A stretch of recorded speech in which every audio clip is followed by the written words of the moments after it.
Esta moda de los bancos centrales, que independientes, autónomos, como la última Coca-Cola en el desierto, el último descubrimiento, el último avance civilizatorio de la humanidad.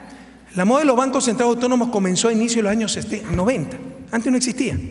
Antes todos los bancos latinoamericanos al menos eran dependientes del gobierno central, como debe ser, como actualmente es el Banco Central del Ecuador, y nos va muy bien, porque tiene responsabilidad democrática, tiene que rendir cuentas, etc.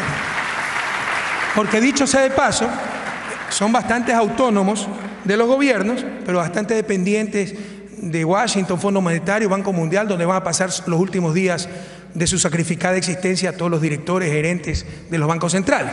Pero esta novelería comenzó a inicios de los años 90, justificada por estudios supuestamente empíricos que demostraban que entidades independientes, bancos centrales independientes, generaban un mejor desempeño macroeconómico. Si ustedes revisaran esas regresiones que se hicieron, no sé, los profesores de economía no le aceptarían ni a un niño de primer año, ¿no? Pero cuando se quiere creer las cosas, pues se acepta cualquier barbaridad.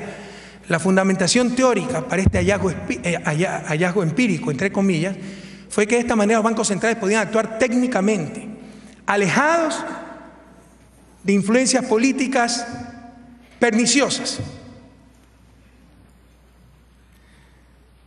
Con este argumento, si esto es cierto, los ministerios de Finanzas deberían también ser autónomos. O sea, esto no tiene sentido. La política económica es precisamente esa, política. Ustedes tienen que hacer juicios de valor, se elige quién gana, quién pierde. Y una vez que en función de sus visiones, valores, principios, etcétera, eligen quién gana, quién pierde, se actúa técnicamente. Los mitos. Bancos centrales autónomos, puras trampas para, independientemente de quién gane las elecciones, seguir haciendo lo mismo de siempre, lo mismo de lo peor. En Ecuador ya derrumbamos ese mito, ya revertimos ese marco institucional y el Banco Central es dependiente del gobierno central con legitimidad democrática y tiene que rendir cuentas a la ciudadanía. La otra obsesión, los otros mitos, ideología disfrazada de ciencia, que nos las ponen como verdad absoluta, indiscutibles. Por ejemplo, el control inflacionario como principio y fin de la política económica. De acuerdo con el paradigma vigente, la estabilización de precios constituye la condición necesaria, y constituía la condición necesaria, pero luego el fundamentalismo la convirtió en condición prácticamente suficiente para lograr el desarrollo a través de una adecuada asignación de recursos por medio de los mercados nacionales e internacionales. Este énfasis el control inflacionario produjo una confusión de medios con fines, y seguimos en ese énfasis, puesto que la minimización de la inflación se convirtió en el objetivo prioritario e incluso excluyente de la política económica, como lo estamos viendo en Europa, postergando objetivos tales como crecimiento y generación de empleo, y muchas veces sacrificando estos últimos en función de la macroestabilización de precios. En el caso de la política monetaria, como les había mencionado y como ya tratamos, en América Latina se establecieron bancos centrales autónomos de los gobiernos y orientados exclusivamente al control de la inflación. Así decía la norma constitucional. Independientes y solo con control inflacionario. Sin que haya evidencia robusta que relacionara, como les había dicho, mayores independencias del Banco Central con mayores tasas de crecimiento.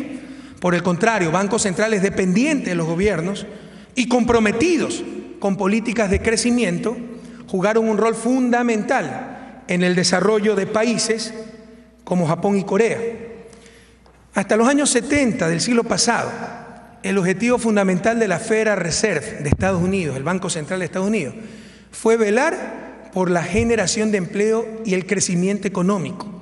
Solamente con las presiones inflacionarias vividas por la guerra de Vietnam a inicios de los 70, y una vez superados los traumas de la Gran Depresión, fue solamente con la enmienda del año 1977 que no se excluyen los objetivos de generación de empleo y crecimiento, pero se agrega como misión a la FED el generar el máximo nivel de producción y empleo sostenible del tiempo, añadiéndose también el de promover la estabilidad de precios, recién en 1977. Pero ahora, si no tenemos un Banco Central autónomo exclusivamente orientado en inflación, no sabemos de economía. Además de la pérdida de gobernabilidad que puede producir un banco central totalmente autónomo del gobierno. Les he dado algunos ejemplos en el caso ecuatoriano. Y este es un factor extremadamente importante en la realidad latinoamericana que requiere tanto de gobernabilidad. En realidad, mis queridas amigas y amigos, y sobre todo estudiantes de economía, mientras que tener una alta inflación es necesario, obviamente, para el crecimiento, la minimización de la inflación no provee más crecimiento. Aquí se incurre tal vez en el error favorito de los economistas ortodoxos, la lógica contrafactual. Si negro es malo, blanco es bueno. Es decir, si una alta inflación es mala, mientras más baja, mejor. El asumir que indudablemente una alta inflación es mala, mientras más baja esta sea, será mejor. Siempre nos imaginamos lo terrible que sería que esta clase de economistas hubiesen sido médicos, ya que habrían llegado a la brillante conclusión de que como la fiebre es mala, mientras más baja la temperatura corporal, mejor. En realidad, queridos jóvenes,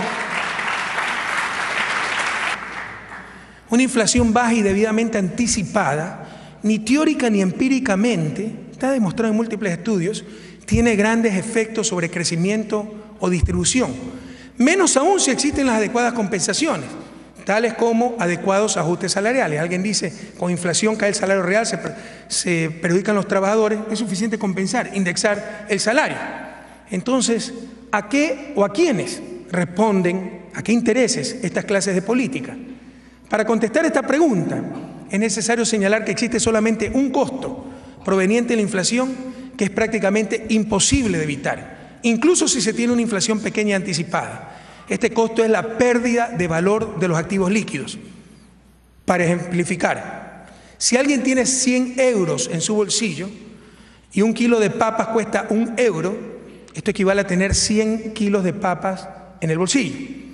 Pero si luego tenemos una inflación del 10% y ahora el kilo de papas cuesta 1.1 euros, esa misma persona tendrá aproximadamente, no exactamente, 90 kilos de papas. Es necesario anotar que esta pérdida por la inflación constituye un costo para los tenedores de activos líquidos, pero no una pérdida neta para la sociedad. No es que la sociedad perdió 10 kilos de papa, los 10 kilos de papa existen, alguien lo capturó. En realidad representa una transferencia de recursos. ¿Hacia quién? Hacia la autoridad central, la que emite la moneda, la que respalda la moneda, en lo que se conoce como el impuesto inflacionario. Ahora, por la misma cantidad de dinero, esta autoridad debe responder menos en términos reales. En otras palabras, ¿quién se cogió los 10 kilos de papas? El gobierno, el que emitió la moneda. Imagínense entonces la pérdida para los tenedores de activos líquidos, que no es pérdida social, es de redistribución. Cuando no hablamos de $100, de 100 euros, sino de miles de millones de dólares, de miles de millones de euros.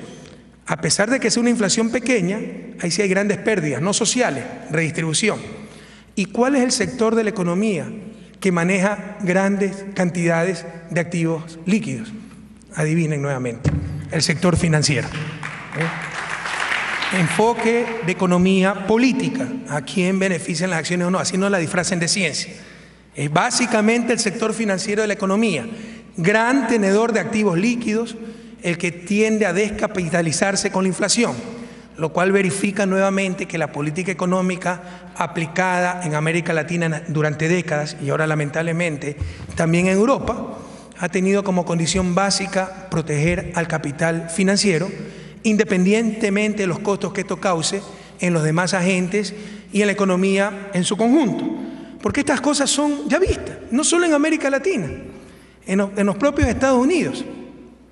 La prioridad excluyente de la estabilidad de precios como objetivo de política económica también significa en la práctica el abandono de una política fiscal orientada a mantener el pleno empleo de los recursos en economía. Así la política fiscal se convierte en procíclica, lo que significa que en lugar de atenuar agrava los episodios de recesión y desempleo debido a la búsqueda de altos superávit fiscales, insisto, independientemente de la situación del sector real de la economía. Con ello se busca controlar la demanda agregada para reducir la inflación, pero también y probablemente sobre todo se logra liberar recursos para el servicio de la deuda pública. Pero paradójicamente, estas políticas fiscales han sido impulsadas e incluso impuestas, como hemos dicho, por el Fondo Monetario Internacional, organismo creado en 1944 bajo la influencia de las ideas del gran economista inglés John Maynard Keynes, y cuyo objetivo era precisamente relajar la restricción financiera de los gobiernos nacionales para poder realizar una política anticíclica y mantener estabilizado el nivel de demanda agregada global. Indudablemente el Fondo Monetario Internacional ya no es la institución de Bretton Woods bajo la inspiración keynesiana de estabilizar la demanda internacional, sino tan solo, discúlpenme, el perro guardián del capital financiero internacional. Son parte de la solución, son parte del problema, y de eso la ciudadanía debe estar consciente, por más que nos disfracen una vulgar ideología como ciencia.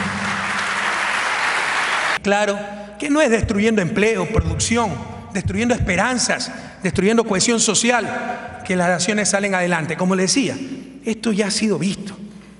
Estas políticas se llaman políticas hooverianas por el presidente Hoover, en referencia al presidente Hoover, quien en los inicios de la Gran Depresión norteamericana de la década de los 30 profundizó la crisis con esta clase de medidas.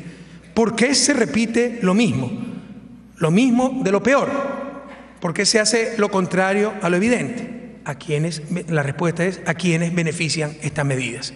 Temo desilusionarlos, porque mis conclusiones, no les haré complicadas ecuaciones matemáticas, hablaremos de política. Les voy a hablar de política. Como les decía, ¿por qué no se hace lo obvio? Es más, ¿por qué se hace exactamente lo contrario?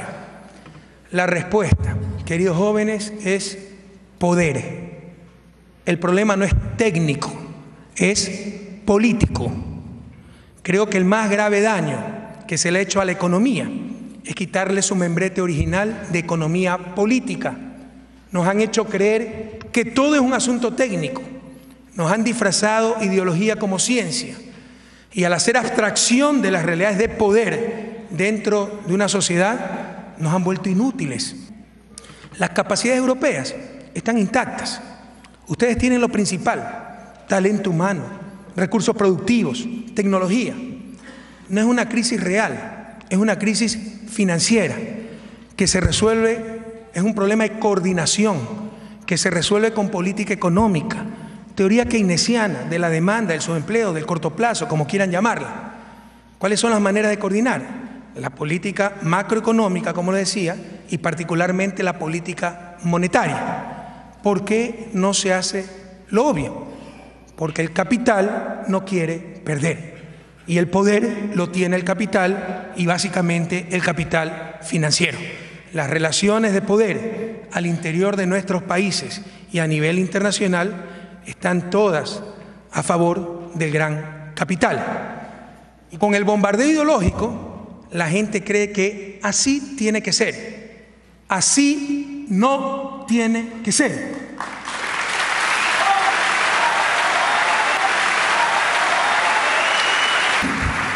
Así no tiene que ser. Modestia aparte, lo hemos demostrado en Ecuador.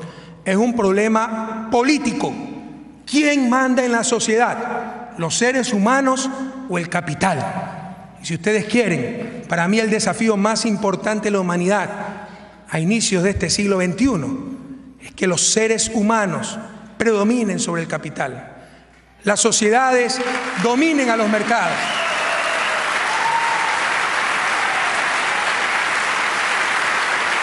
No el ser humano sometido al capital, convertido en un instrumento más de acumulación del capital. No las sociedades, vidas y personas convertidas en una mercancía más. Volver a la economía política y liberar a la economía real de la sumisión en que la tiene la economía financiera. El problema, queridas amigas y amigos, es sociedades con mercado, reconociendo esa realidad económica que es el mercado, pero no sociedades de mercado, sometidas a esa entelequia del mercado. Aquí el más grande desafío para que, como decía Trasímaco, hace ya 3000 años, la justicia no sea solo la conveniencia del más fuerte y la economía no busque proteger los intereses del capital, sino el verdadero fin de la real economía, el bienestar humano. Muchas gracias.